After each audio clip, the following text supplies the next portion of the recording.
Eu sei que você está se preparando e muito para conseguir a sua tão sonhada vaga na residência médica. Tenho certeza também que você já se imaginou saindo do elevador daquele tão sonhado hospital que você quer tanto passar.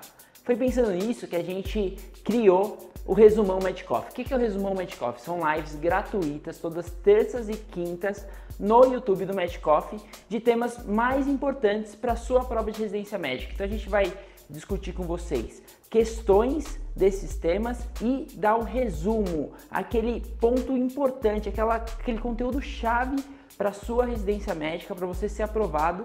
Te espero todas as terças e quintas no YouTube do Medcoff.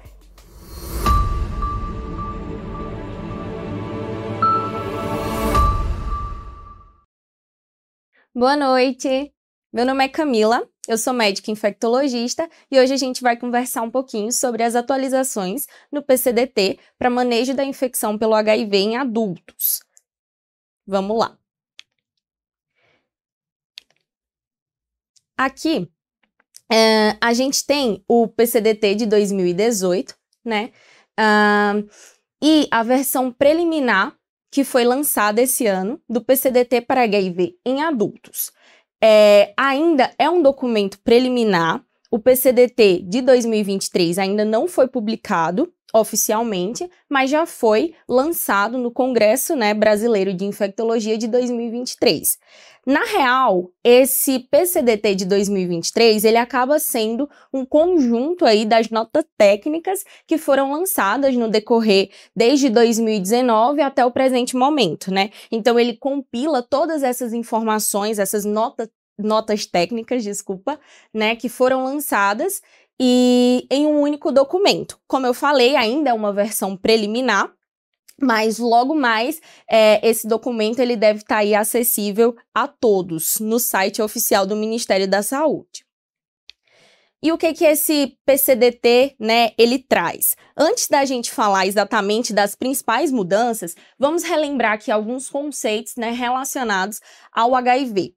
Falar um pouquinho rapidinho da virologia e da epidemiologia do HIV, lembrando que o HIV ele é um retrovírus, isso significa que ele tem duas fitas de RNA, certo? Ele possui uma enzima de suma importância, né, para sua patogenia, que é a transcriptase reversa, que faz justamente, né, que permite a transformação, vamos dizer assim, desse RNA no DNA, né, de fita dupla.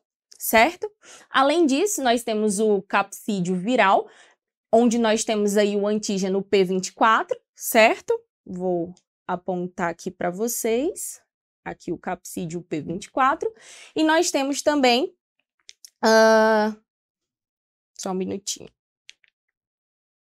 nós temos também aqui as proteínas que compõem aqui esse conteúdo lipoproteico, né? A GP120 e a GP41, relacionados justamente à patogenia do HIV, né? O HIV ele é uma epidemia concentrada atualmente em homens cisgêneros, HSH, né? Homens que fazem sexo com homens, cerca de 41% dos casos, né?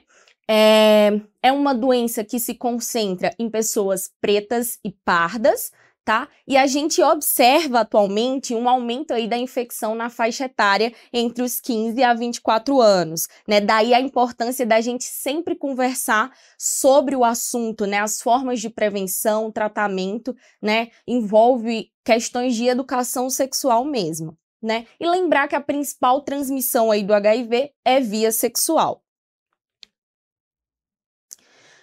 Em relação à história natural da infecção pelo HIV, é importante a gente relembrar também, né, que HIV e AIDS são coisas, né, são diagnósticos diferentes.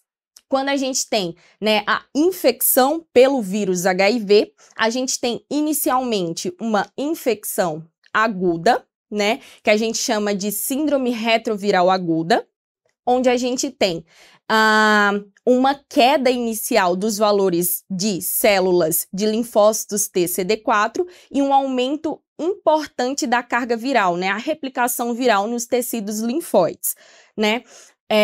E aqui, geralmente, o paciente, ele pode apresentar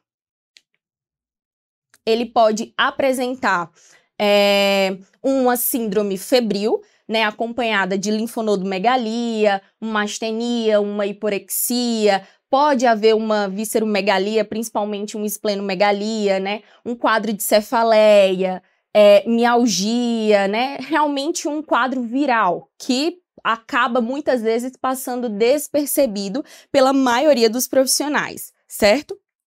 Em seguida, nós temos esse período aqui de latência clínica, né, onde geralmente as pessoas que estão infectadas pelo HIV, elas serão assintomáticas, tá?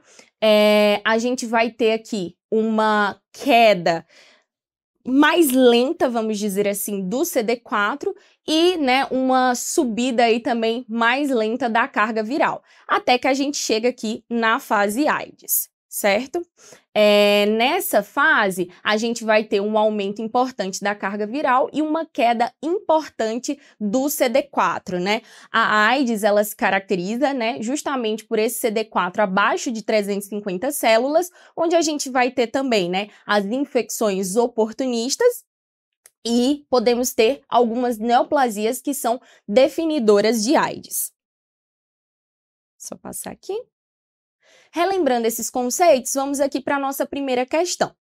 Um homem de 25 anos apresentando febre alta, dor de garganta e linfonodomegalia generalizada há 4 semanas. Exames laboratoriais, sorológicos, triagem confirmatório, reagentes para anti-HIV. Então, a gente tem aqui 2 exames de HIV que foram positivos, uma contagem de CD4 de 580 células, uma carga viral do HIV de 5 milhões de cópias por ml. E aí ele pergunta, a fase de evolução natural em que o paciente se encontra é... Aqui a gente tem latência clínica, síndrome retroviral aguda, AIDS ou sintomas constitucionais. Então, diante desse caso, a gente tem um paciente jovem que tem um diagnóstico sorológico confirmado de HIV, a gente tem carga viral positiva, né? Um CD4 acima de 350 células, ele não tem, né, manifestações que me lembram aqui infecções oportunistas, neoplasias, definidoras de AIDS, então a gente já consegue aí descartar a letra C, certo? Esse paciente, ele não está assintomático, né? Um paciente que tem febre alta, dor de garganta e linfonodomegalia generalizada. Então, também não é a fase de latência clínica. Aqui, a gente está diante de uma síndrome retroviral aguda, certo? Que é exatamente isso que a gente conversou anteriormente, né? Um quadro viral aí que pode acabar fazendo diagnóstico diferencial com várias outras infecções. E agora, vamos relembrar aqui um pouquinho do diagnóstico da infecção pelo HIV, né? O diagnóstico da infecção pelo HIV, ele pode ser feito de 4 formas. Pela detecção de anticorpos, anti-HIV, pela detecção de antígenos, P24, né? Pela pesquisa do RNA ou do DNA viral, né? A carga viral, e através de cultura viral, que é muito mais difícil de ser realizado. Pelo Ministério da Saúde, a gente tem atualmente 5 fluxogramas possíveis, né? O principal deles é esse aqui que eu deixei grifadinho para vocês, né? Que é a triagem com o imunoensaio de 4ª geração e um teste molecular como complementar ou confirmatório, certo? O que a gente geralmente mais utiliza, porém, a gente tem percebido também um aumento cada vez mais importante do uso dos testes rápidos, pela facilidade, né, desses testes e pela rapidez dos resultados, né? Então, aqui, por exemplo, o fluxograma A, o fluxograma 1, a gente tem 2 testes rápidos realizados em sequência com amostras de sangue, né? Então, se eu tenho 2 testes rápidos para HIV que foram realizados em sequência, eu tenho um diagnóstico confirmado. Lembrando que esse teste rápido, ele pode ser, né, um teste rápido em amostra de sangue ou um teste rápido em fluido oral, certo? E no caso de discordância entre esses testes diagnósticos, a gente geralmente realiza o Western blot ou imunoblot. Diante disso, vamos aqui para uma segunda questão. A gente tem um paciente masculino, 23 anos, assintomático, ele realiza testagem para HIV, sendo o teste rápido positivo um teste rápido positivo. Entre as opções abaixo, a melhor conduta para este paciente é realizar novo teste rápido e, se positivo, iniciar TARV? Acho que tá ok. Iniciar TARV sem necessidade de coleta de outros exames? Um teste rápido, somente um teste rápido, ele não confirma o diagnóstico de HIV. Então, a letra B está errada. Letra C. Solicitar CD4 para decidir a introdução à TARV. Primeiro, a gente nem tem o diagnóstico confirmado de HIV, então não tem por que a gente solicitar aí o CD4. E segundo, que essa não é a conduta, como veremos mais adiante aí no decorrer da aula, correta após o diagnóstico de HIV, certo? Solicitar carga viral para confirmar o diagnóstico? Na verdade, o que a gente precisa fazer é um outro teste, né, para o diagnóstico de HIV, e esse teste, o mais indicado aqui pelos fluxogramas, como a gente viu, é o teste rápido mesmo, tá? E se esse teste rápido ele confirma o diagnóstico de HIV, a gente pode sim já iniciar a TARV, como a gente também vai falar mais adiante. Certo? Então, a correta aí é letra A. E agora, a gente vai começar a adentrar, né, nas atualizações do PCDT, né? A gente fez, então, aí uma revisão de virologia, epidemiologia, falou um pouco sobre o diagnóstico de HIV, e agora sim, a gente vai entrar no PCDT 2023. Inicialmente, a gente vai falar um pouquinho sobre tuberculose e HIV, tá? Falando primeiramente sobre infecção latente pelo Mycobacterium tuberculosis, a famosa ILTB. No PCDT de 2018, a gente tinha, né, uma orientação de pesquisa de ILTB através do PPD, né, a famosa prova tuberculínica, que a gente sabe que nem sempre está disponível aí nas unidades de saúde. A recomendação era de que o PPD ele fosse realizado anualmente para todas as pessoas vivendo com HIV, certo? E as indicações de tratamento eram pacientes, né, assintomáticos para TB, né, que tivessem aí um PPD maior ou igual a 5 milímetros, ou que fossem contactantes, né, domiciliares de pessoas com tuberculose pulmonar ou tuberculose laríngea, independente aí do resultado da prova tuberculínica, ou para aqueles que tivessem prova tuberculínica menor que 5 milímetros, né, com registro em algum momento de uma prova tuberculínica maior que 5 milímetros, né, e que não tivesse relato de tratamento prévio, certo?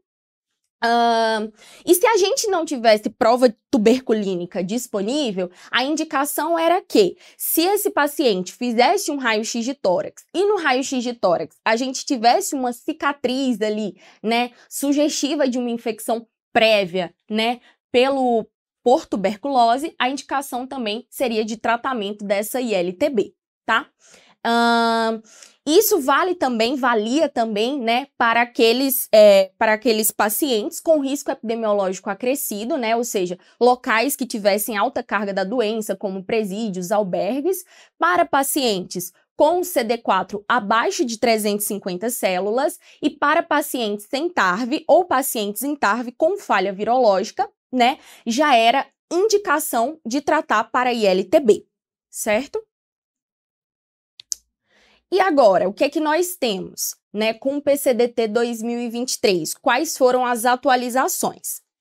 A primeira delas, né, é que, além da prova tuberculínica, agora a gente tem um outro exame disponível, que é o famoso IGRA. O IGRA, ele é uma quantificação, né, de interferon gama, certo? Que é liberado pelas células T após a exposição aos antígenos do Mycobacterium tuberculosis, tá? O IGRA, então, ele agora está disponível juntamente com a prova tuberculínica para diagnóstico de ILTB e, consequentemente, decisão de tratamento, certo? A prova tuberculínica e o IGRA, eles estão indicados para pessoas que vivem com HIV/AIDS que têm um CD4 maior que 350 células, certo? Isso é uma mudança importante, porque para pacientes pessoas que vivem com HIV/AIDS, como diz aqui embaixo, ó. Com CD4 menor ou igual a 350 células, independente de prova tuberculínica ou IGRA, eles têm indicação de tratamento de ILTB, certo? Então, mais uma vez, prova tuberculínica e IGRA para, né, investigação de ILTB em pessoas com CD4 maior que 350 células. Naqueles que têm prova tuberculínica maior ou igual, né, a 5 milímetros, maior ou igual a 5 milímetros ou IGRA positivo, a indicação é de tratamento de ILTB. Para aqueles que têm CD4 menor ou igual a 350 células, independente dos testes, também tem indicação. E aquelas outras indicações que já haviam no PCDT 2018, elas seguem valendo, né? Independente de prova tuberculínica ou IGRA, se eu tenho raio-x de tórax com cicatriz radiológica de TB, há indicação de tratamento desde que não tenha tido tratamento anterior, certo? Pessoas que vivem com HIV/AIDS, também em contato com pessoas que sejam contatos domiciliares de pessoas com tuberculose pulmonar ou laríngea, também tem indicação de tratamento de ILTB, tá? E aquela outra indicação, se tiver registro prévio de prova tuberculínica maior ou igual a 5 milímetros ou IGRA positivo, mas não ter sido submetido a tratamento, também são indicações de tratamento de ILTB. Só lembrando que sempre, independente se a gente utilizar prova tuberculínica, IGRA, valor de CD4 ou raio-x de tórax, é sempre fundamental a gente descartar tuberculose ativa, né? A pesquisa de sintomas como tosse, perda de peso, sudorese noturna, febre, ela deve ser sempre constante para as pessoas que vivem com HIV/AIDS, certo? E somente assim, então, a gente fecha o diagnóstico de ILTB e a indicação, né, de tratar ou não. Aqui a gente tem uma questão desse ano, né, de 2023, ela é interessante, apesar de não ser uma questão que foi feita, né, com um paciente vivendo com HIV/AIDS. Porém, achei interessante justamente para a gente discutir alguns conceitos novos trazidos pelo PCDT. Aqui, a gente tem um paciente do sexo feminino, de 47 anos de idade, casada, menopausada. Ela é portadora de artrite reumatoide. Sua médica assistente optou pelo uso de um bloqueador do fator de necrose tumoral alfa, o etanercept, certo? O seu marido foi acometido por tuberculose pulmonar bacilífera há 7 anos. Fez o tratamento efetivo aí por 6 meses. Ela, porém, não exibia febre ou sintomas respiratórios, assintomática. Na sua avaliação, no entanto, o teste tuberculínico foi de 4 milímetros e o IGRA, certo, foi positivo. A radiografia do tórax exibiu um nódulo calcificado no lobo superior direito do pulmão, né, ao lado de um espessamento pleural apical ipsilateral. Esse achado é bem característico, né, de cicatriz, vamos dizer assim, de tuberculose. Com base no exposto, qual é a melhor conduta a ser tomada com essa paciente? Como eu falei, aqui não é exatamente um caso de uma pessoa vivendo com HIV/AIDS, né? Na verdade, é uma paciente com artrite reumatoide que vai fazer uso de um imunobiológico, né? Um anti-TNF-alfa, que a gente sabe que está bem relacionado a levar ao desenvolvimento da tuberculose, certo? Porém, vamos dizer aqui que a gente tem sim um paciente vivendo com HIV/AIDS e que esse paciente ele tem um CD4 de 420 células, tá? E aí vamos para as alternativas. Letra A. Iniciar um tratamento para tuberculose pulmonar com associação de rifampicina, isoniazida, pirazinamida, etambutol por 2 meses, seguidos por rifampicina e isoniazida por 4 meses. Esse esquema é para tuberculose ativa. Essa paciente ela não tem tuberculose ativa, né? A questão deixa isso bem claro. Fala que a paciente não tem sintomas respiratórios, né? Letra B. Contraindicar o uso de etanercept, apesar de não ser o tema da aula, essa alternativa também não está correta, né? Paciente com diagnóstico de ILTB não tem contraindicação a fazer, né, o uso desses imunobiológicos, porém a gente precisa tratar antes, tá? Letra C, repetir o teste tuberculínico. Aqui não tem necessidade, a gente tem um IGRA positivo, certo? E letra D, iniciar tratamento para infecção latente pelo Mycobacterium tuberculosis com a associação de rifampicina e isoniazida em dose semanal por 12 semanas consecutivas. Aí vocês vão dizer assim, ué, Camila, mas eu aprendi que a gente trata ILTB com rifampicina ou com isoniazida, um dos dois. E aqui tá falando de rifampicina e isoniazida, acho que não tem nenhuma alternativa correta nessa questão. Na verdade, não é bem assim, né? A rifampicina, ela já foi, né, autorizada no Brasil e já está sendo utilizada e agora, né, normatizada aí pelo PCDT de 2023 como a droga de escolha junto com a isoniazida para tratamento de ILTB, né, incluindo pessoas vivendo com HIV/AIDS. Então, aqui eu vou falar um pouquinho, né, justamente dos esquemas terapêuticos. O PCDT de 2018 de HIV em consonância com o PCDT de 2019, né, de tuberculose, a gente tem aqui os esquemas recomendados para tratamento de ILTB, que seria isoniazida, 270 doses, ou rifampicina, 120 doses. E no PCDT de 2023, a gente tem essa atualização, né, em que a gente tem aqui que o esquema preferencial é com isoniazida e rifampicina, certo? Doses semanais por 12 semanas consecutivas, o que facilita bastante a adesão terapêutica. A isoniazida e a rifampicina, elas passam a ser, né, esquemas aí alternativos, certo? É uma informação importante. Logo, a resposta correta aqui dessa nossa questão é justamente a letra D, né? Iniciar o tratamento para ILTB com rifampicina e isoniazida por 12 semanas. Dando continuidade ainda aqui, né, na nossa discussão entre tuberculose e HIV, outra grande novidade que a gente tem trazida aí pelo PCDT 2023 é um novo exame de investigação, né, de triagem, na verdade, de tuberculose ativa. Saindo da ILTB, agora a gente vai falar de tuberculose ativa, né? A tuberculose, ela é a doença infecciosa que mais mata pessoas que vivem com HIV/AIDS, certo? Então, é super importante que a gente consiga sempre pensar em tuberculose e fazer um diagnóstico precoce para que a gente possa tomar as medidas adequadas de forma mais rápida possível, né? E o fluxo lateral, o LAM fluxo lateral, né, o lateral flow, ele vem justamente nesse sentido, de tentar facilitar o diagnóstico, né, um diagnóstico precoce, o mais rápido possível. E o que é esse teste? Ele é um teste point of care, né, point of care, para rastreio e diagnóstico de tuberculose, serve tanto para tuberculose pulmonar e extrapulmonar, certo? E ele detecta o antígeno lipoarabinomanano, certo? Nas amostras de urina do paciente.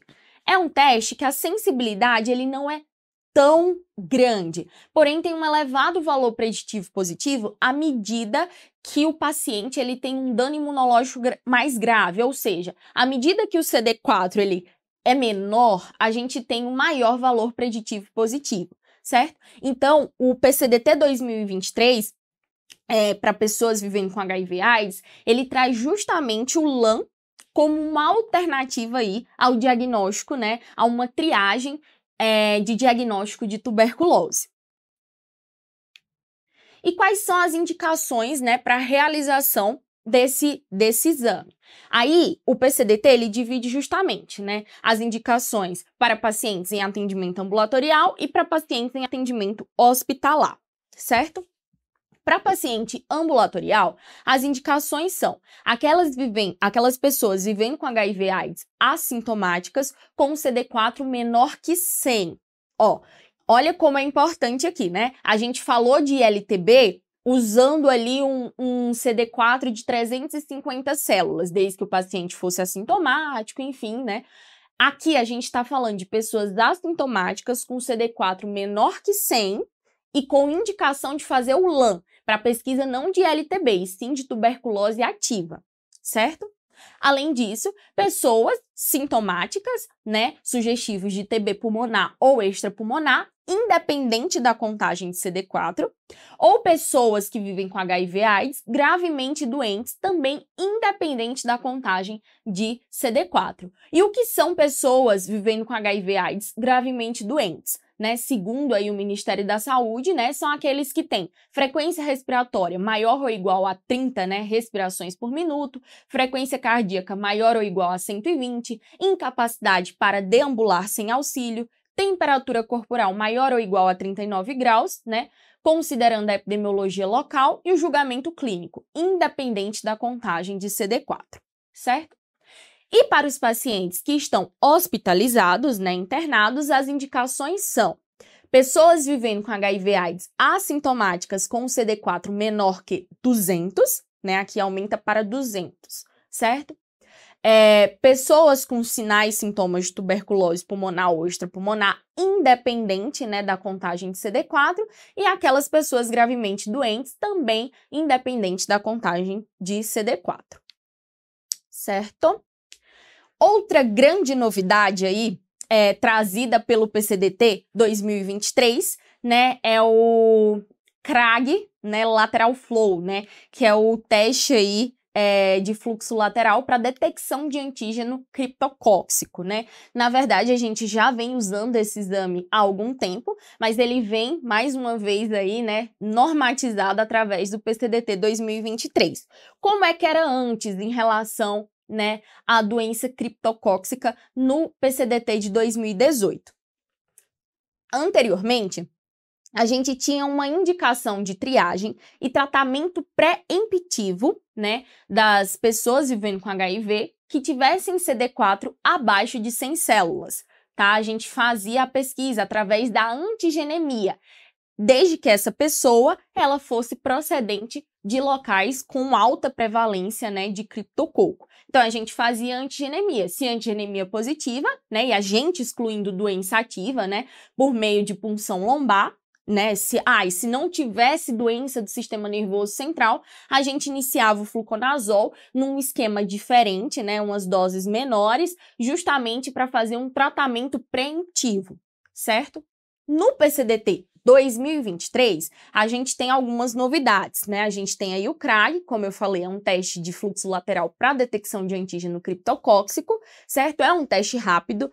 O CRAG, ele pode ser realizado em amostra de soro, sangue periférico através de punção digital, então facilita muito o diagnóstico, principalmente em locais que não têm acesso, né, a laboratórios de maior tecnologia, e também no líquor.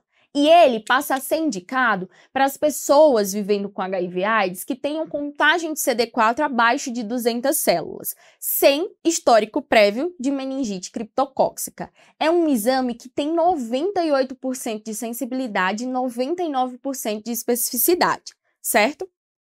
Então, realmente, ele veio para ajudar aí bastante o diagnóstico, né, de doença criptocóxica, como a gente vai poder observar aqui nessa questão. Vamos lá. É um homem de 28 anos, trazido ao pronto-socorro com uma febre não medida, mal-estar, cefaleia holocraniana há 2 semanas, nega doenças prévias e uso de medicações.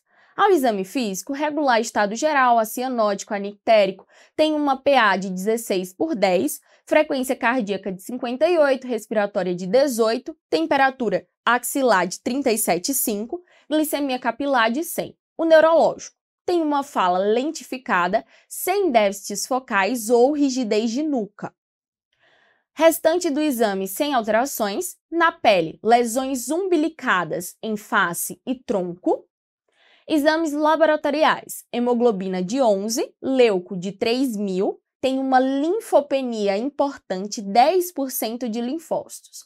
Plaquetas de 130.000, ALT 55, potássio 4, creatinina de 1. Em relação ao caso, é correto. Antes da gente ir para as alternativas, vamos só fazer um resuminho aqui dessa questão, né? A gente tem um homem jovem, certo? Muito provavelmente aí com uma imunossupressão importante, né? Diante desse quadro aqui, a gente tem que lembrar de HIV, né? Ó, a gente tem um paciente com uma linfopenia importante, que tem um quadro neurológico, certo?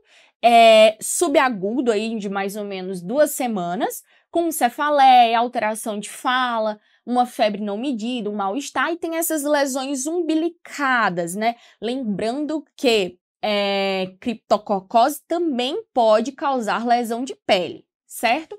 Então, sim, nesse caso a gente tem que levantar, né, a hipótese de infecção pelo HIV/AIDS aqui no caso, e doença, né, criptocóxica, enfim. Vamos dar uma olhadinha nas alternativas. Letra A, né?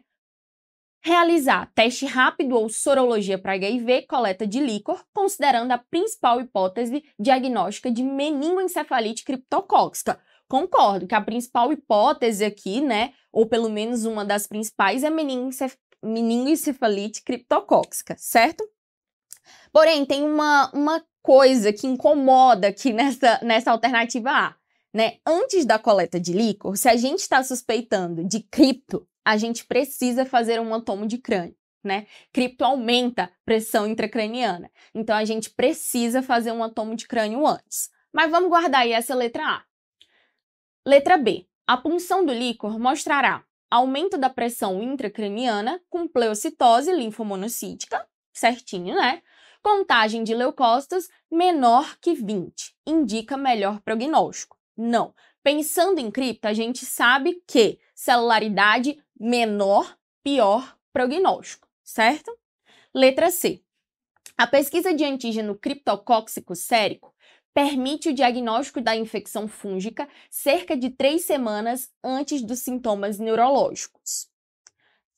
Vou dar um spoiler. É verdade. Essa letra C é verdade. Vamos ver a letra D. A terapia antirretroviral deve ser iniciada nas primeiras 2 semanas após o diagnóstico da infecção fúngica para melhor prognóstico.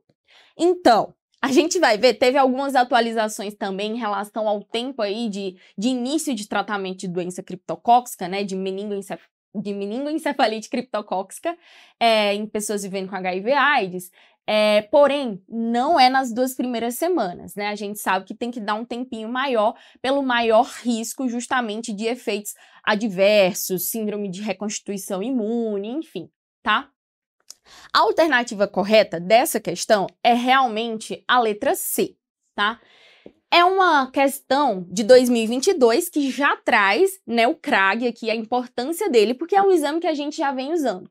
E é isso, o antígeno criptocóxico, ele é ótimo, né, como eu falei, ele pode ser feito no sangue, né, incluindo a amostra de punção digital, pode ser feito no líquor, né, e sim, atualmente, no PCDT atual, né, está normatizado aí o seu uso justamente para, né, o diagnóstico dessa infecção fúngica, né, de cripto. E, como eu falei, ele tem uma ótima sensibilidade, uma ótima especificidade, e sim, ele detecta, é capaz aí de detectar, de dar o diagnóstico pelo menos 3 semanas antes dos sintomas neurológicos.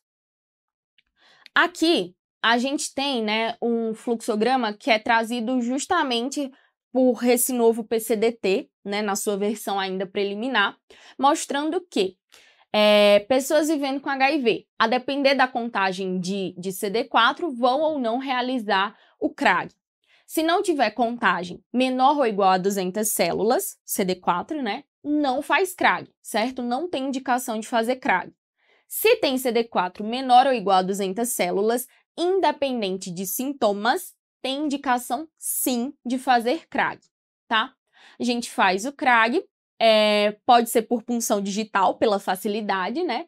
Se é positivo, aí a gente precisa investigar realmente doença de sistema nervoso central, né? Por meio da coleta de punção lombar e também hemocultura, né? Na tentativa de diagnóstico de uma fungenia aí, tá? Se o CRAG é negativo, em pessoas sintomáticas que tenham sintomas neurológicos, aí a gente vai começar a investigar outras infecções oportunistas. Se a pessoa é assintomática, a gente tem total segurança de iniciar a TARV, tá? A gente vai chegar ainda nesse momento de discussão sobre TARV. Olha aqui, chegamos, que rápido. Não. Vamos lá, falar agora de terapia antirretroviral, né? Isso é um conceito que a gente já tem também, né? A gente vem desde a faculdade aí discutindo isto de iniciar a terapia antirretroviral o mais rápido possível, né? E o PCDT 2023, ele enfatiza bastante esse início rápido, né? Oportuno da TARV, justamente na tentativa de trazer a pessoa que foi, né, diagnosticada ali com infecção pelo HIV junto ao serviço, né? A criação de vínculo e tudo mais. Lembrando que a TARV, ela também é uma forma de prevenção, né? Então, o PCDT 2023, ele traz que a TARV ela deve ser iniciada no mesmo dia do diagnóstico ou em até 7 dias após o diagnóstico.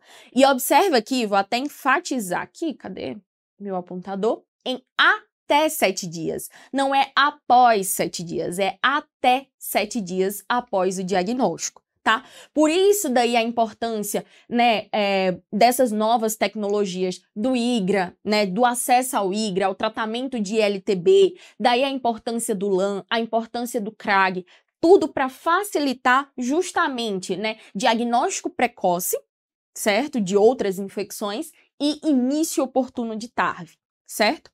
E como eu falei, a TARV, ela é um método de prevenção, certo? E aqui a gente não pode esquecer do indetectável é igual a intransmissível, I é igual a I. Isso significa que pessoas vivendo com HIV/AIDS em TARV e com carga viral indetectável há pelo menos 6 meses não transmite o HIV por via sexual. Isso é muito importante, certo? E aí, vamos aqui para mais uma questãozinha. Homem de 25 anos com história de febre, sudorese noturna, tosse produtiva e emagrecimento há 4 semanas. Será o que esse paciente tem, né? Realiza exame de imagem de tórax, o qual apresenta uma lesão cavitada em ápice direito com Gene Expert do escarro, né, que é o teste rápido molecular, positivo nas 2 amostras para tuberculose. Então, temos um diagnóstico de tuberculose, né? A sorologia do HIV é positiva, certo? Carga viral detectável, 40 mil cópias e uma contagem de CD4 abaixo de 350 células, né? 320 células. Então, nós temos aqui um paciente com uma co-infecção, tuberculose, HIV, certo? Para esse caso, a melhor conduta terapêutica imediata, RP, além de, e aí? A gente inicia a TARV, qual a TARV a gente inicia, após quanto tempo a gente inicia essa TARV, né? Tiveram já aí algumas alterações no decorrer dos últimos anos, né? E o PCDT 2023, ele reafirma aí essas alterações, tá? A gente vai discutir isso e aí a gente volta para essa questão. Opa, eu até já dei o resultado da questão aqui, ó. Então, já que eu já coloquei, vamos adiantar, né, a resposta. É a seguinte, se a gente, quando essa questão ela foi feita, a alternativa correta, né, liberada aí pela banca, foi a letra B. Deixa eu só beber uma aguinha aqui, galera. A alternativa aí dada pela banca foi a letra B, né, de iniciar tenofovir, lamivudina, efavirenz após 8 semanas, tá? Esse era a conduta realmente antiga, preconizada pelo antigo PCDT, né? Agora, atualmente, a gente já tem uma mudança da TARV de escolha, né? De tratamento para essa co-infecção e o tempo também houve uma modificação, certo? Então, nos dias atuais, agora, né, nas provas que vocês irão fazer, essa questão estaria anuladíssima, né? A gente mudou isso. Vamos lá, discutir. Então, vamos falar sobre o início da TARV na co-infecção TB-HIV, né? No PCDT 2018, não era recomendado o início concomitante dos tratamentos de RIP e TARV, né? muito se falava justamente sobre o risco, né, de síndrome de reconstituição imune, de efeitos adversos, de você não saber se o efeito foi em decorrência da introdução do RIP, em decorrência da introdução da TARV, né? Então, tinha-se o conceito de que, para pacientes com um estado imunológico mais grave, né, aqueles com CD4 abaixo de 50 células, a gente iniciaria mais rápido a TARV, né, em até 2 semanas. Para aqueles com CD4 acima de 50 células, a gente iniciaria TARV na 8ª semana, certo? Então, iniciaria o RIP e a TARV 8 semanas após o RIP, tá? E para meningite tuberculosa, a TARV sempre após a 8ª semana, independente da contagem de CD4, justamente pelo esse risco de CIR, né? O PCDT 2023, como eu falei, ele preconiza esse início precoce da TARV, inclusive na co-infecção TB-HIV. A gente já tem alguns poucos mais estudos atuais que mostram que esse risco de CIR não é tão grande quanto, né, a importância de se iniciar a TARV de forma precoce. Como eu falei, tuberculose é a infecção que mais mata pessoas que vivem com HIV/AIDS. Então, a gente precisa realmente insistir nesse início precoce aí, tanto do RIP quanto da TARV, né? Então, ele traz o início precoce da TARV em até 7 dias na co-infecção TB-HIV. Certo? Exceto para meningite tuberculosa, que a recomendação agora é entre a 4ª e a 6ª semana, certo? Do início do tratamento de tuberculose. Porém, mesmo para meningite tuberculosa, ele coloca que o início pode ser mais precoce, talvez depois de 2 semanas, né? Caso o paciente ele tenha um CD4 abaixo de 50 células e esteja num local em que ele tem fácil acesso, né, a um segmento com um especialista, tá? Ou então pode ser mais tardio, após, né, a 8ª semana, se houver essa dificuldade de acesso a serviços e profissionais especializados.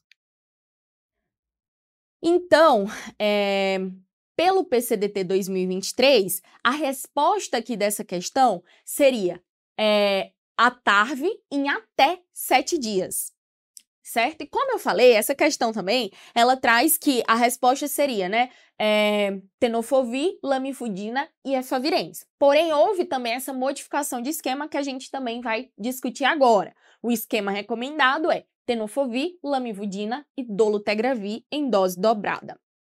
Aqui. Antes da gente discutir isso, vamos falar só dessa questão que traz justamente essa questão do esquema e do tempo de TARV, tá? É um paciente de 30 anos, internada por febre, cefaleia, vômitos. O quadro foi iniciado há 7 dias. A TC de crânio estava normal. Foi realizada punção lombar com pressão de abertura de 300, alto. A análise licórica revelou 100 leucócitos, 99% de linfócitos, proteína de 300, glicose de 20, né? A glicose estérica aí de 120, então a gente tem, né, um aumento de celularidade de proteína, né, não tão importante, e a gente tem uma glicose baixa. Um BAR negativo, né, que é a baciloscopia, um PCR positivo para micobactéria em tuberculose, o anti-HIV positivo e um CD4 de 30 células e uma carga viral de 150 mil cópias. Qual a conduta mais adequada? Aqui, essa questão é justamente para manter a discussão sobre o tempo de introdução, né, da TARV após início do tratamento de tuberculose. Certo? Então, qual é a conduta aí mais adequada? A conduta mais adequada pelo PCDT, né, atual, é iniciar imediatamente, né, o esquema RHZE ou RIP, né, dependendo da nossa, né, e prednisona e adiar por 2 semanas o início da terapia antirretroviral. Desculpa, e adiar por 8 semanas o início da terapia antirretroviral. O que acontece? Esse aqui era a recomendação antes do PCDT de 2023, né? Que era adiar por 8 semanas o início da terapia antirretroviral. Hoje a gente consegue adiar entre a 4ª e a 6ª semana e talvez iniciar em até 2 semanas, certo? Então aqui é com base no PCDT antigo. No PCDT novo de 2023, a gente tem que a conduta é RHZE, corticoide, TARV entre a 4ª e a 6ª semana após o início do tratamento de tuberculose, ou, como eu falei, a possibilidade de início mais precoce após 2 semanas, em caso de CD4 abaixo de 50 células, que é o caso dessa paciente, e segmento especializado, certo? E aqui, falando da meningite criptocóxica, o PCDT 2023, ele traz também o tempo de tratamento de TARV para pacientes que foram diagnosticados com meningite criptocóxica. E ele coloca aí um início entre 4 e 6 semanas após o início do tratamento antifúngico, que já era preconizado pelo PCDT 2018. Tá? Desde, é claro, que tem ocorrido melhora neurológica inequívoca, resolução da hipertensão intracraniana, cultura negativa para fungos no líquor, né? Tem que ter negativado cultura, reduzindo assim o risco de síndrome de reconstituição imune. As indicações de genotipagem pré-tratamento. A gente teve também aqui uma atualização em relação a isso, né? As recomendações que permanecem, né, do PCDT 2018 para 2023 são pessoas que tenham se infectado com parceria em uso atual ou prévio de TARV, gestantes que vivem com HIV, indivíduos vivendo com TB-HIV, certo? Crianças e adolescentes e a novidade é pessoas com soroconversão do HIV durante o uso da PrEP, né, que é a profilaxia pré-exposição. Essa é a novidade em relação à genotipagem pré-tratamento, certo? Só lembrando que a genotipagem pré-tratamento ela é indicada, né, justamente em pessoas vivendo com HIV/AIDS virgens de tratamento, né, com TARV, né, aquelas pessoas que foram diagnosticadas ali e que nunca fizeram uso de antirretroviral. Essas são as indicações, tá? Lembrar que a gente não posterga o início da TARV até resultado de genotipagem. Caso a genotipagem ela venha, né, com alguma resistência que contraindique o esquema clássico de tratamento antirretroviral, a gente faz essa modificação posteriormente, mas a gente não posterga o início da TARV até o resultado, certo? Aí agora vamos ver uma questão em relação a isso de genotipagem. A terapia antirretroviral está indicada para todas as pessoas que vivem com HIV/AIDS, independente do seu estágio clínico e ou imunológico, certo? Sobre a TARV, vamos assinalar a alternativa correta. Vamos lá. Letra A. Em pacientes com diagnóstico simultâneo de infecção pelo HIV e pela tuberculose meningia, a TARV deve ser iniciada concomitantemente aos tuberculostáticos. Já parei por aqui, ó. Aí ele fala, esse linfócito abaixo de 100 células, uma vez que o impacto, né, tem prognóstico melhor nessa situação. Porém, a gente acabou de ver, né, que a recomendação anterior do PCDT de 2018, lembrando mais uma vez, era que a TARV ela fosse iniciada após 8 semanas do tratamento de tuberculose meningia. Atualmente, entre a 4ª e a 6ª semana, podendo ser antes, né, após 2 semanas ou depois, a depender do local em que a gente está seguindo essa paciente. Então, essa alternativa já está errada. Letra B. Em gestantes em início de TARV, está indicada a coleta de genotipagem pré-tratamento, a qual viabiliza correção posterior do esquema terapêutico prescrito inicialmente, caso seja necessário. Essa letra B está ok. Letra C. Em pacientes co-infectados HIV/HBV, deve-se iniciar preferencialmente com TARV contendo abacavi. Não, né? A gente sabe que na co-infecção HIV hepatite B, né, vírus da hepatite B, a gente dá preferência a esquemas contendo tenofovir, certo? Letra D. Em pacientes diabéticos em uso de metformina, é contraindicado o uso de TARV contendo dolutegravir, uma vez que esse antirretroviral aumenta a concentração sérica de metformina. Ele realmente aumenta a concentração de metformina, porém, não é contraindicado. Há um ajuste das doses da metformina, não do dolutegravir, mas não é contraindicado. Então, realmente, aqui a alternativa correta nessa questão é letra B, certo? Para gestantes, está indicado, sim, a genotipagem pré-tratamento, certo? Porém, não devemos postergar o início da TARV, TARV imediata, precoce, em até 7 dias. Lembrem disso. E aqui, vamos falar dos esquemas, né? Eu já até dei um spoiler aí para trás nas questões, mas vamos falar agora realmente dos esquemas, né? A TARV inicial, de uma forma geral, para os adultos que forem diagnosticados com HIV/AIDS, né? O esquema preferencial é tenofovir, lamivudina e dolutegravir, que era, né, o já preconizado em 2018, certo? A novidade, que eu até coloquei aqui a setinha vermelha, né, com uma atençãozinha do lado, é justamente os esquemas alternativos, né, em que o PCDT 2023, ele traz que, no caso de intolerância ou contraindicação ao dolutegra, a indicação é substituir por darunavir mais ritona, tá? Antes era o efavirenz. Agora, nossa segunda opção aqui de escolha é o darunavir com ritonavir, certo? Por questões de barreira genética, né, de melhor aí desempenho nos estudos, enfim. E o efavirenz, ele passa a ser a nossa terceira opção, certo?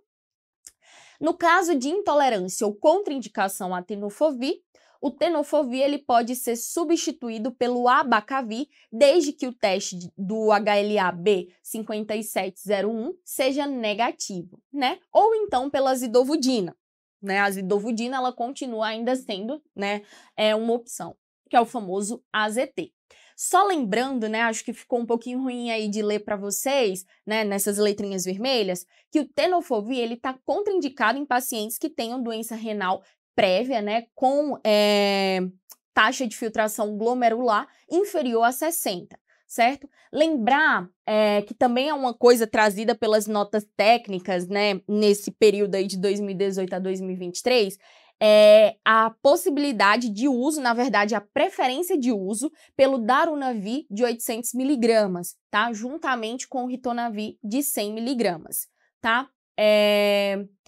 Lembrar também que no contexto da coinfecção de HIV/HBV, como até a gente falou lá na outra questão, né, no outro slide, a preferência é pelo tenofovir, né? No caso, se a gente faz a escolha por um esquema que não tenha tenofovir, a gente precisa deixar uma medicação que seja ativa contra o vírus da hepatite B, certo? E lembrar que o abacavir ele não deve ser utilizado em pessoas com alto risco cardiovascular e a combinação abacavir, lamivudina está abacavir, lamivudina e efavirenz está contraindicado em contagens de carga viral acima de 100 mil cópias, certo? O que devemos levar desse slide? Esquema preferencial, teno-lame-dolo, certo? Principal droga de escolha nos casos de intolerância ao dolutegravir, daruna de 800 miligramas com ritonavir de 100. É isto. E aí, o esquema para tuberculose, né? Qual é o esquema que passa a ser, né, realmente normatizado aí pelo PCDT 2023? O esquema preferencial passa a ser tenofovir, lamivudina, né, que é o famoso 2 em 1, mais o dolutegravir. Agora, atenção aqui, a dose do dolutegravir, ela deve ser dobrada, né? A dose usual de dolutegravir é 50 miligramas ao dia. Aqui a gente tem 50 miligramas de 12 em 12 horas, certo? Essa dose do dolo, ela deve ser mantida até 15 dias após o término do tratamento de tuberculose, certo? O esquema alternativo passa a ser o famoso 3 em 1, né? Tenofovir, lamivudina e efavirenz. Não há mais aqui no PCDT 2023 aquela recomendação de uso do raltegravir, certo? E caso a gente opte por usar esse esquema alternativo 3 em 1, né, lembrar de reavaliar a troca do efavirenz para dolutegra assim que acabar, né, o tratamento de tuberculose. Então, vamos para mais uma questãozinha. Vamos lá. É um paciente de 38 anos com diagnóstico de HIV há 6 meses em uso de teno. Lame-dolo. Então, é um paciente que já estava em uso de TARV, né? Ele traz exames para avaliação, CD4 ótimo, de 714 células, carga viral indetectável, mas tem um PBA positivo, diagnóstico de tuberculose. E aí, neste momento, entre as opções abaixo, a melhor conduta para este paciente é tratar a tuberculose e, né? Ó, essa questão, já vou logo adiantando, que ela dá como alternativa correta a letra A. Porém, a gente sabe que isso não existe mais, essa recomendação de trocar o dolutegravir que o paciente estava em uso por efavirenz. Isso é uma recomendação antiga, né? Relembrando, pelo novo PCDT, na verdade, pelas notas técnicas desde 2019, né, a gente tem aí algumas mudanças e a recomendação é manter o esquema antirretroviral atual desse paciente, que é com teno, lame e dolo. Porém, o que a gente precisa fazer é dobrar a dose do dolutegravir para 50 de 12 em 12 horas e manter até 15 dias após término do tratamento de tuberculose, certo?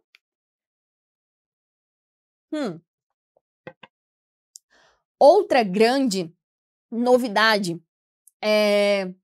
que até tem uma estrelinha aqui, porque realmente uma das grandes estrelas do PCDT de 2023 é a famosa terapia dupla, né? O PCDT 2023, ele traz, né, normatiza aí o uso da terapia dupla, algo que vem sendo bastante comentado aí nos últimos anos e acredito eu que vai sim ser bastante cobrado nas provas, né, a terapia dupla. Porém, a terapia dupla, ela não é a terapia de escolha para início de tratamento. Lembrem, início de tratamento de pacientes vivendo com HIV/AIDS é tendo lame dolo, certo? A não ser que tenham contraindicações. Terapia dupla não está indicada para início. Ela tem algumas indicações, né, para que ela possa ser liberada. E como é que é feita essa terapia dupla, né? Aqui, na primeira opção, a gente tem a lamivudina junto com o dolutegravir, ou seja, sem tenofovir, né? Então, a gente teria aqui algumas vantagens, né, principalmente relacionadas a questões de efeitos adversos, porque a gente sabe que o tenofovir está relacionado, né, com essa questão de disfunção renal, né, risco de osteopenia, osteoporose com o passar do tempo, enfim. Então, a gente tem aí essa opção de lamivudina dolutegravir, né, que seria uma dose fixa combinada, tá? Comprimido único, que a gente chama de Dovato. Cadê? Aqui, ó, é o famoso Dovato, certo? E a segunda opção é a lamivudina combinada com o darunavir de 800 mais o ritonavir de 100. Certo? E quais são as indicações de uso dessa terapia dupla? Vamos lá. Esse paciente que a gente vai indicar terapia dupla tem que ter, né? Ele não pode ter nenhuma evidência de falha virológica prévia, tá? É aquele paciente que sempre tratou direitinho, que carga viral indetectável, uma boa adesão, tá? Que nunca falhou, certo? Então, ausência de qualquer falha virológica, adesão regular TARV, carga viral indetectável nos últimos 12 meses, no último ano, sendo a última carga há pelo menos 6 meses, tá?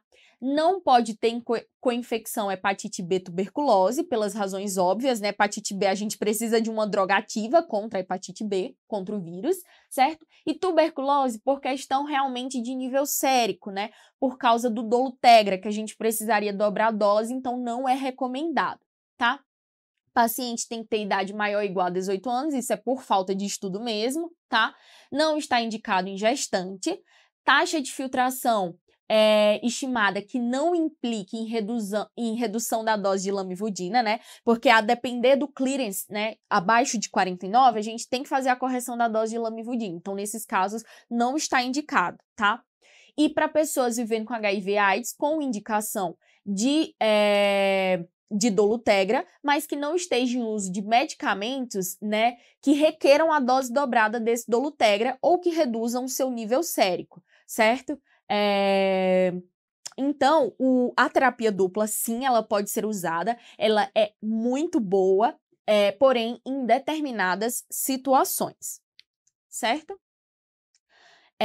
Aqui, eu trago um pouquinho só da definição de falha virológica, já que a gente falou que a TARV dupla, a terapia dupla, ela não pode ser usada, né, no caso de falha virológica. Então, só lembrando o que é falha virológica, né? O que o PCDT 2023 ele traz, né? Que é quando a gente tem uma carga viral detectável, confirmada após 6 meses do início da TARV ou após um período de supressão viral, certo? Uma carga viral detectável acima de 200 cópias. Lembrando que o principal critério para definir falha de TARV é a falha virológica, certo? E quais são os critérios para a gente realizar genotipagem? Vamos lá. Pessoas vivendo com HIV/AIDS em uso de TARV e que estejam com falha virológica confirmada, ou seja, 2 exames consecutivos com carga viral detectável, ou seja, acima de 200 cópias, sendo o último exame acima de 500 cópias, certo? Isso que a gente define como falha virológica e esses que são os critérios para a realização de genotipagem. Aqui eu não estou falando de genotipagem pré-tratamento, né, que são para aquelas situações em que o paciente está virgem de tratamento. Aqui são pacientes que são usuários de TARV, né, e que estão com falha virológica, certo? Porque a genotipagem eu vou pesquisar resistências e, consequentemente, decidir o melhor tratamento, né, a melhor terapia antirretroviral para o meu paciente. Uma coisa nova que esse PCDT traz, né, são outros esquemas para terapia de resgate. A gente falou, né, da terapia inicial, da terapia na co-infecção com TB, por exemplo, né?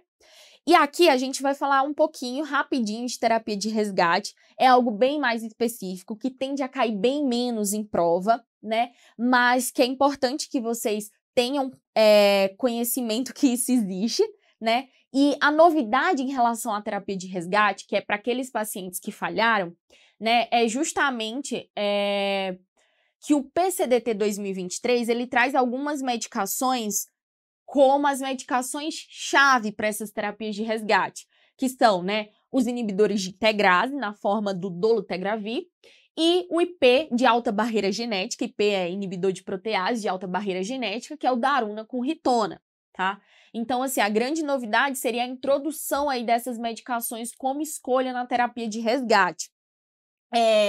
Aqui falando de primeira falha, né, que é aquele paciente que falhou a primeira vez, né, usando aí a TARV, os esquemas recomendados, eles são basicamente teno, lame com dolo, teno, lame com Daruna e Ritona, né, que seria o Daruna de 800 e 100, ou então, né, até mesmo terapia dupla, né, só que a terapia dupla aqui não com lamivudina, e sim com 2 medicações de alta barreira genética, que seria o dolutegravir e o Daruna com Ritona, tá? Essa opção, ela é indicada para os pacientes que têm, né, contraindicação ou toxicidade ao tenofovir, certo?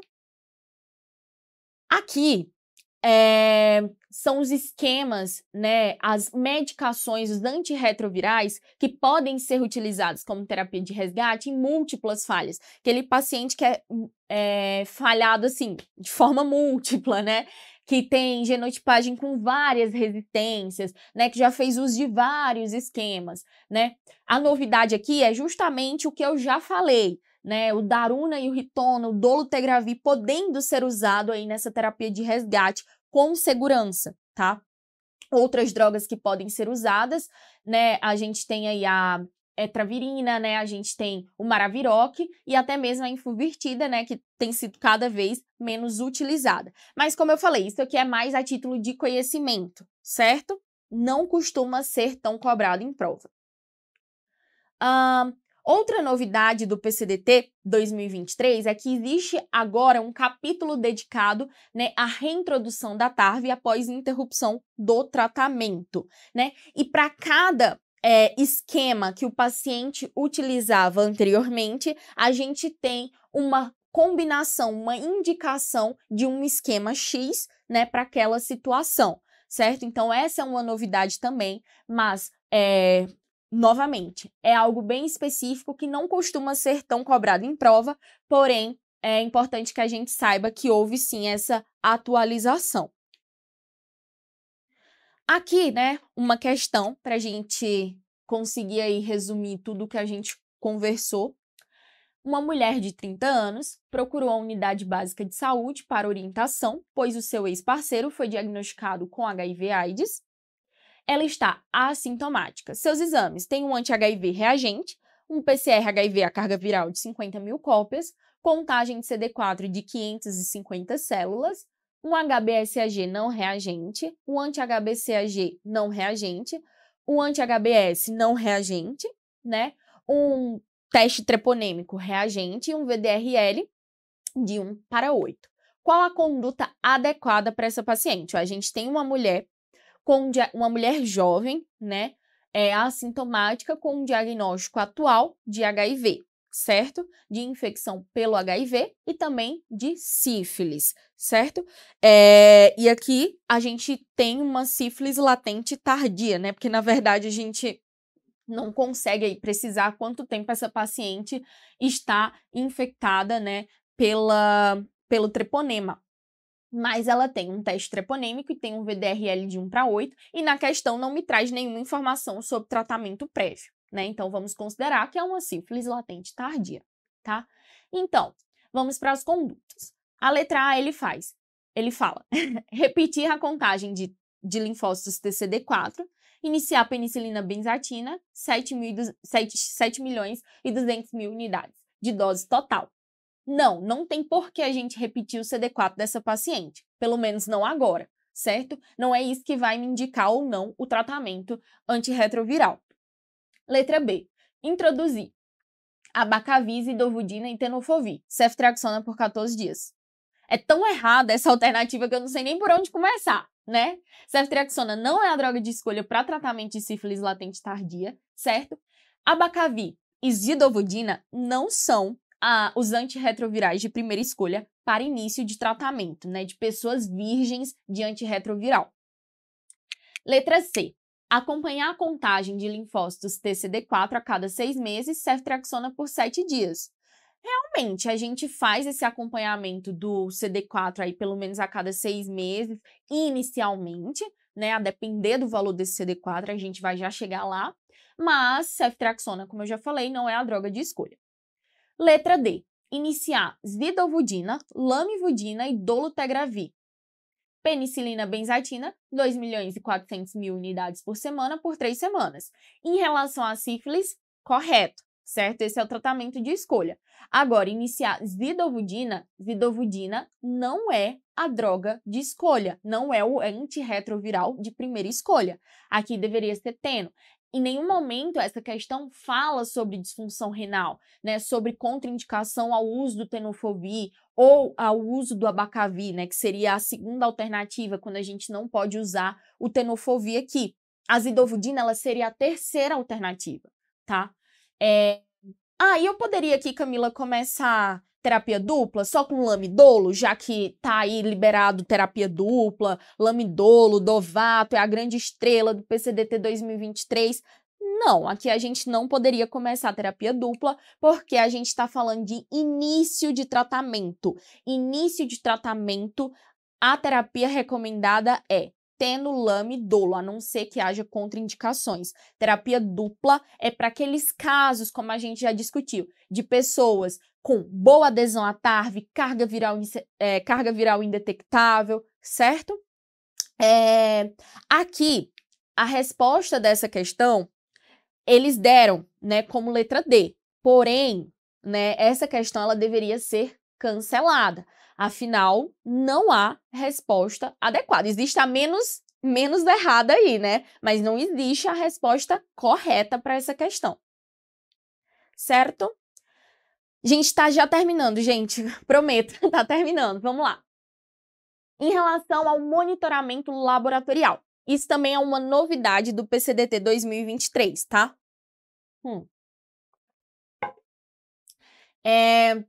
Contagem de linfócitos TCD4. Vamos lá. Para pessoas que estão em uso de TARV, assintomáticas e carga viral indetectável, né? Se elas têm CD4 abaixo de 350 células, o CD4 ele deve ser monitorado a cada 6 meses, certo? Para pessoas que têm o CD4 entre 350 e 500 células, o CD4 ele tem que ser monitorado anualmente. Se esse CD4 for acima de 500, a gente não precisa solicitar. O que houve de alteração em relação ao PCDT de 2018 é que esse ponto de corte antes era 350 células. Se os pacientes, né, em uso de TARV, assintomáticos, carga viral indetectável, com CD4 acima de 350 células, o Ministério da Saúde não recomendava, né, a monitorização aí desse CD4, né? Porém, houve essa mudança, né, com o novo PCDT, de que agora, com o CD4 entre 350 e 500 células, a monitorização ela passa a ser anual e acima de 500 células não solicitar, certo?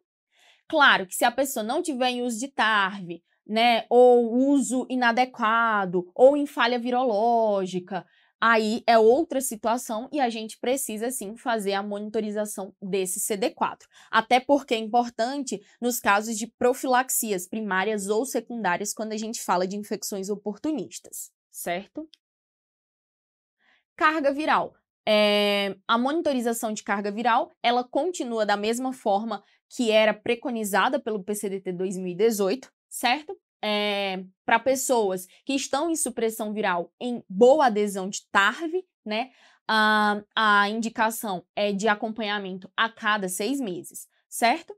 Para pessoas que iniciaram TARV, né, ou que passaram por modificação do esquema antirretroviral, né, ou por falha virológica, efeitos adversos, enfim, né, a recomendação é uma repetição dessa carga viral após 8 semanas da introdução ou troca do esquema da TARV, certo?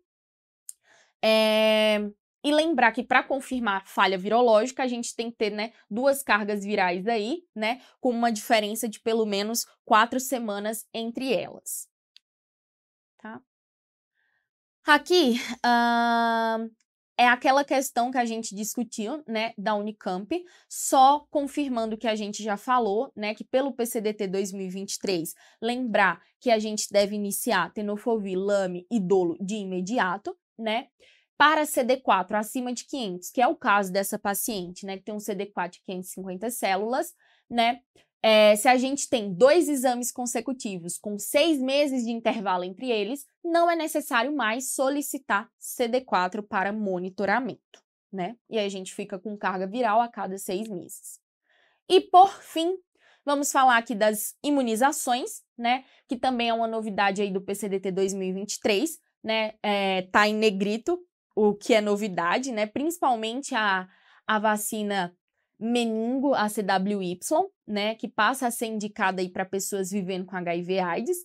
A meningococcus, que a gente já fazia, mas agora, né, normatizada pelo PCDT 2023. E as demais vacinas, elas continuam com a mesma indicação, né? HPV, influenza, pneumo 23, 13, hepatite B, hepatite A, hemófilos influenza tipo B, duplo adulto, febre amarela, varicela e tríplice viral, certo?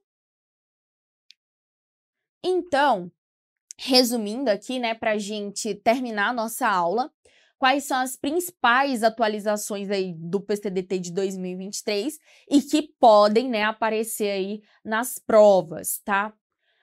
Vamos lá. A inclusão do IGRA para diagnóstico de LTB em pacientes com CD4 abaixo de 350 células, né? E da rifapentina com isoniazida como esquema preferencial para tratamento, que é o 3HP, certo? Inclusão do LAM e do CRAG para rastreio e diagnóstico de TB e doença criptocóxica, respectivamente.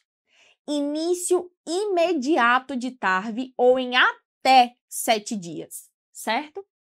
Atualização no tempo de início de TARV na coinfecção TB-HIV e no esquema preferencial.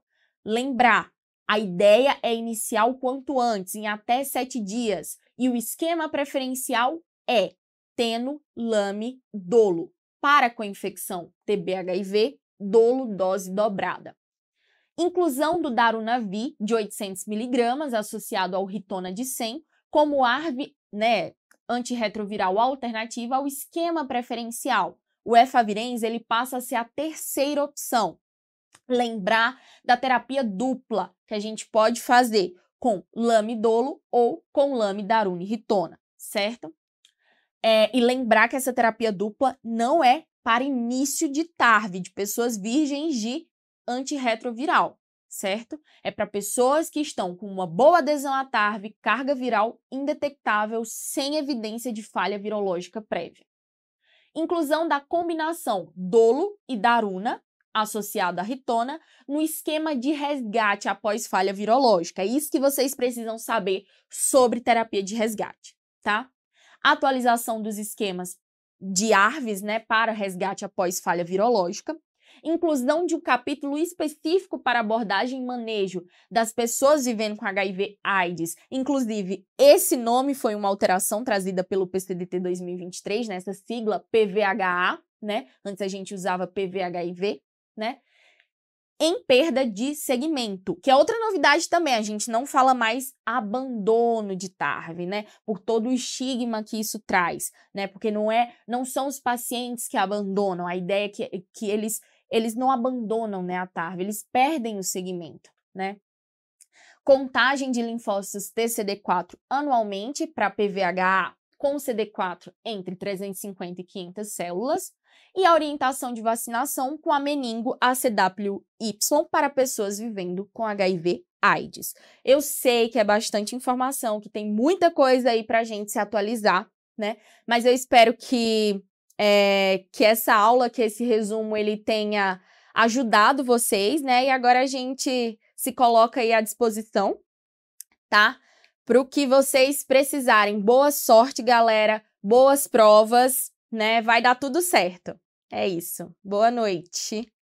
Aqui é o... Deixa eu voltar, para as questões, certo? O QR Code para as questões. E é isso. Muito obrigada. Uma boa noite para vocês.